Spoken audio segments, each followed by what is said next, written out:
Mga kapornik, no, bali meron shop na nakita sa Google Map, no. So Velo shop daw nakalagay. So ngayon, no, mga kapornik, dadaanan natin, no.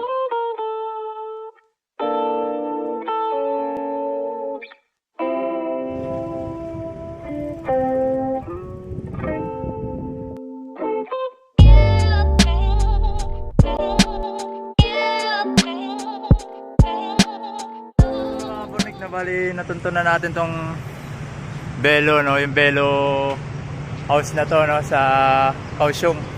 So tignan nyo sa loob, mga kapornik, marami siyang tindang pyesa, mga pyesa ng bike, iba't ibang klase, no. So tignan nyo sa loob. Ayan, Velo house sa Kaohsiung to, no, mga kapornik, no. Ayan, may mga bike din na tinda. So ito yung mga bike namin, Velo bike shop na to, no. Ayan, marami siyang tinda sa loob. May mga gulong, may mga guantes, iba't ibang klase, mga kapornik, oh. Mga gamit talaga sa bike ang tinda niya, no. Ayan, no. Ayos, may mga disc brake, ayan, no. May mga suit, mga jersey, iba-ibang klase, mga kapornik, ang dami. Dito ka, mga battle cage, oh.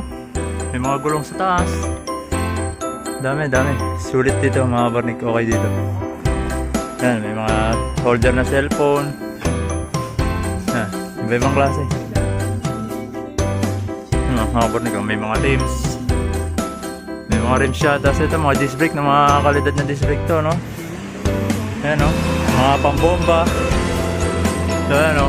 May tao pang nakatayo rito. Tropa, okay ka lang? May suit din siya, mga kapornik, di ba? Ayos na. May mga pedals din dito. Tingin tayo ng pedals. Ano? Diba? May mga cleats din pala rito, mga kapornik, no? Kompleto, no? So, tingnan nyo, mga kapornik. Montage natin.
Mga kapornik, no, yung SRP na itong sabitan ng road bike or pang MTB, no.